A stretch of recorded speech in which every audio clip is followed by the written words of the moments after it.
Video केवल जानकारी और शैक्षणिक उद्देश्य के लिए है। किसी भी फाइनेंशियल निर्णय से पहले अपने सलाहकार से परामर्श लें। सोचिए, अगर सिर्फ 2500 रुपए से आप ऐसा बिजनेस शुरू कर सकें जिसमें आपको खुद कोई प्रोडक्ट बनाना भी न पड़े, कोई बड़ी मशीनरी न खरीदनी पड़े और कोई दुकान भी न लेनी पड़े, तो कैसा रहेगा? और सबसे दिलचस्प बात यह है कि इस मॉडल पर आज हजारों छोटे उद्यमी काम कर रहे हैं और धीरे धीरे अपना खुद का ब्रांड बना रहे हैं। आज मैं आपको एक ऐसा बिजनेस मॉडल बताने वाला हूं जिसे समझना बेहद आसान है। इस मॉडल का नाम है खरीदो, पैक करो और बेच दो।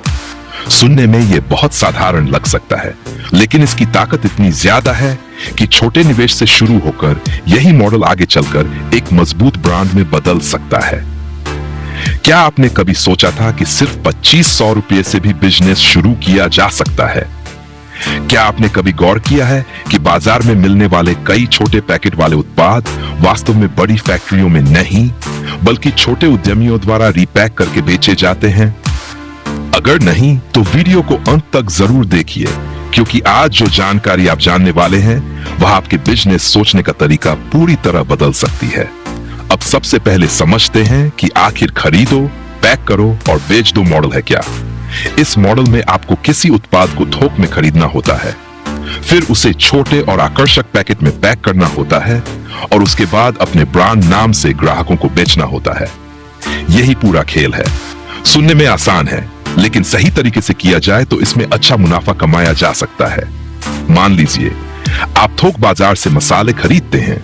वहां हल्दी, धनिया, लाल मिर्च, गरम मसाला और अन्य मसाले खुले रूप में अपेक्षाकृत कम कीमत पर मिल जाते हैं। अब यदि आप उन्हें छोटे पैकेट में आकर्षक तरीके से पैक करके बेचते हैं, तो ग्राहक केवल मसाला नहीं खरीदता, बल्कि सुविधा, विश्वास और अच्छी पैकेजिंग भी खरीदता है। इसी तरह ड्राई फ्रूट्स का उदाहरण लें। बादाम, किशमिश, काजू या मखाना थोक में खरीदकर छोटे पैकेट बनाए जा सकते हैं।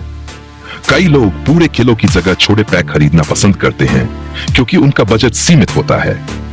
यही बात आपके लिए अवसर बन जाती है। चाय पत्ती भी एक शानदार विकल्प है।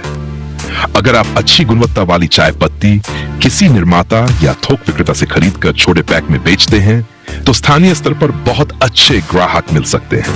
लोगों को रोजाना चाय चाहिए और ये एक नियमित मांग वाला उत्पाद है। इसके अलावा हर्बल उत्पाद, तुलसी पाउडर, नीम पाउडर, सूखे फूल, पूजा सामग्री, कपूर, अगरबत्ती, हवन सामग्री, बागवानी के बीज, मूंगफली, नमकीन, भुना चना, सूखे स्नैक्स और घरेलू उपयोग की छोटी छोटी वस्तुएं भी इस मॉडल के लिए बेहतरीन विकल्प हो सकती हैं। अब सवाल आता है कि माल कहां से खरीदा जाए। इसके लिए सबसे पहला विकल्प आपका स्थानीय थोक बाजार है। लगभग हर शहर में कोई न कोई होलसेल मार्केट होती है, जहां खुदरा कीमत की तुलना में काफी कम दाम पर सामान मिलता है। दूसरा विकल्प कृषि मंडियां हैं, जहां कई खाद्य उत्पाद उचित कीमत पर उपलब्ध हो जाते हैं।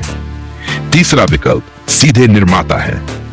अगर आप किसी छोटे निर्माता से संपर्क करते हैं, तो अक्सर आपको बेहतर कीमत मिल सकती है। चौथा विकल्प ऑनलाइन B2B प्लेटफॉर्म है, जहां हजारों सप्लायर उपलब्ध होते हैं और आप विभिन्न कीमतों की तुलना करके खरीदारी कर सकते हैं। अब बात करते हैं पैकेजिंग की, क्योंकि यही वह चीज है जो आपके उत्पाद को दूसरों से अलग बनाती है। मान लीजिए एक ही गुणवत्ता का मसाला दो लोगों के पास है। एक व्यक्ति उसे साधारण तरीके से बेच रहा है और दूसरा साफ सुथरे पैकेज, सुंदर लेबल और आकर्षक ब्रांड नाम के साथ बेच रहा है। ग्राहक किसे चुनेगा? अधिकांश मामलों में ग्राहक वही उत्पाद चुनेगा जो अधिक भरोसेमंद दिखाई देता है। यही कारण है कि पैकेजिंग को कभी भी हल्के में नहीं लेना चाहिए। आपको पारदर्शी पाउच, स्टैंड अप पाउच या साधारण फूड ग्रेड पैकिंग सामग्री का उपयोग करना चाहिए। इन पर अपना ब्रांड नाम, उत्पाद का नाम, वजन और संपर्क विवरण वाला स्टिकर लगाना चाहिए। इससे आपका उत्पाद प्रोफेशनल दिखाई देता है। अब बात करते हैं शुरुआती निवेश की। मान लीजिए आपके पास कुल 2500 रुपये हैं। इनमें से लगभग 1500 से 1700 रुपये तक आप शुरुआती माल खरीद सकते हैं। कुछ राशि पैकेजिंग सामग्री के लिए रख सकते हैं। कुछ पैसे स्टिकर और लेबल के लिए रख सकते हैं। यदि संभव हो तो एक छोटी हेड सीलिंग मशीन भी खरीद सकते हैं, जो पैकेट को प्रोफेशनल तरीके से सील करने में मदद करती है। बाकी राशि परिवहन या अन्य छोटे खर्चों के लिए रखी जा सकती है। क्या आपने कभी सोचा था कि इतने सीमित बजट में भी एक छोटा ब्रांड शुरू किया जा सकता है? यही इस मॉडल की सबसे बड़ी ताकत है। अब सबसे महत्वपूर्ण सवाल, बेचेंगे कहां? अच्छी बात यह है कि आपको दुकान लेने की जरूरत नहीं है।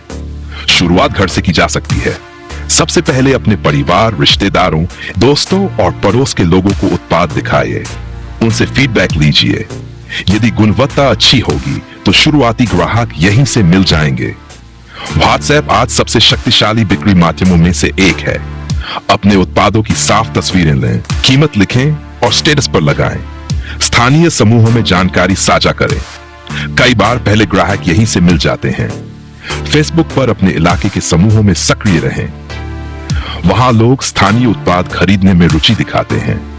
इंस्टाग्राम पर छोटे वीडियो बनाकर दिखाएं कि आपका उत्पाद कैसे पैक होता है, उसकी गुणवत्ता कैसी है और ग्राहक उसे क्यों पसंद कर रहे हैं।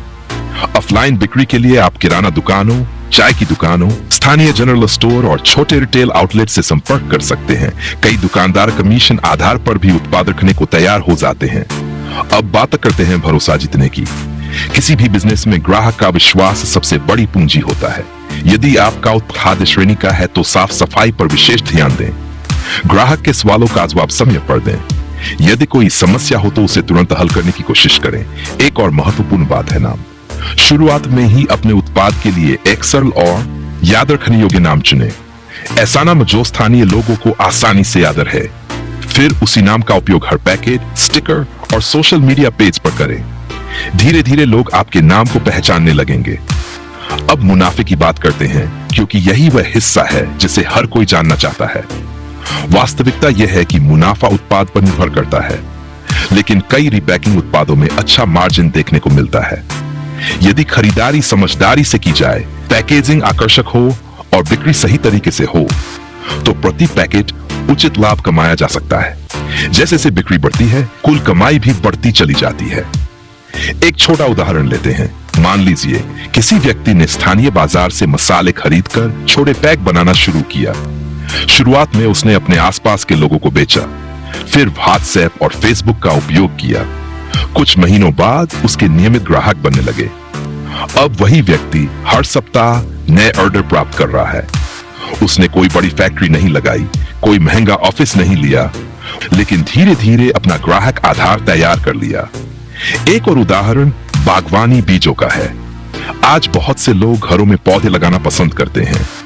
यदि कोई व्यक्ति अच्छे बीज खरीदकर छोटे पैकेट में पैक करे और सोशल मीडिया के माध्यम से बेचे, तो उसके लिए भी अच्छा अवसर बन सकता है।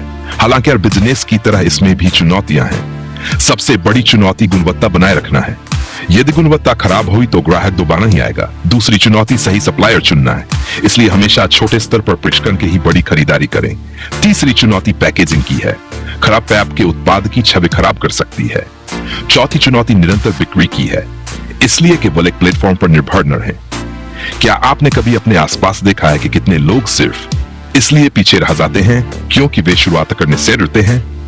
अक्सर लोग सही समय का इंतजार करते रहते हैं, जबकि सफल लोग उपलब्ध संसाधनों से शुरुआत कर देते हैं। याद रखिए, किसी भी बड़े ब्रांड की शुरुआत भी एक छोटे कदम से हुई थी। कोई भी कंपनी पहले दिन बड़ी नहीं बनी थी। अंतर सिर्फ इतना था कि किसी ने शुरुआत की और लगातार सीखते हुए आगे बढ़ता गया। अगर आप इस मॉडल में सफलता चाहते हैं तो पहले बाजार को समझिए।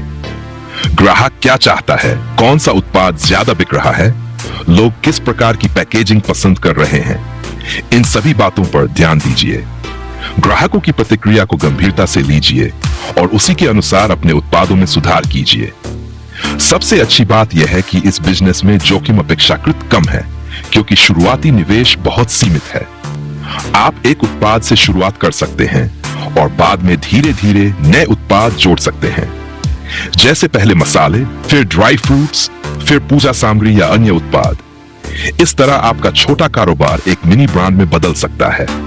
तो दोस्तों, आज आपने जाना कि सीमित पूंजी होने के बावजूद बिजनेस शुरू किया जा सकता है। 2500 रुपए जैसी छोटी राशि भी सही सोच, सही रणनीति और मेहनत के साथ एक मजबूत शुरुआत बन सकती है। खरीदो, पैक करो और बेच दो मॉडल की सबसे बड़ी खूबी यही है कि इसमें आपको किसी जटिल तकनीक की जरूरत नहीं होती। आपको बस सही उत्पाद चुनना है, उसे अच्छी तरह पैक करना है और ग्राहकों तक पहुंचाना है। यदि शुरुआत में बिक्री कम हो तो निराश मत होना। हर बिजनेस को समय लगता है। पहले ग्राहक को लाना मुश्किल होता है, लेकिन जब ग्राहक संतुष्ट होता है तो वही आपके लिए नए ग्राहक लेकर आता है। लगातार सीखते रहिए, बाजार को समझते रहिए और अपने उत्पादों की गुणवत्ता पर कभी समझौता मत कीजिए। याद रखिए, सफलता हमेशा बड़े निवेश से नहीं आती, बल्कि सही निर्णय, निरंतर प्रयास और धैर्य से आती है। अगर आप आज छोटा कदम उठाते हैं तो संभव है कि आने वाले समय में वही कदम आपके लिए एक बड़े बिजनेस की नींव बन जाए। अगर आपको यह जानकारी उपयोगी लगी हो और आप ऐसे ही व्यावहारिक बिजनेस आइडिया, कम निवेश वाले स्टार्टअप मॉडल और कमाई बढ़ाने वाली रणनीतियों के बारे में सीखना चाहते हैं तो वीडियो को लाइक जरूर करें, अपने दोस्तों और परिवार के साथ शेयर करें और चैनल को सब्सक्राइब करना बिल्कुल न भूलें। मिलते हैं अगली वीडियो में एक और शानदार बिजनेस अवसर के साथ। धन्यवाद।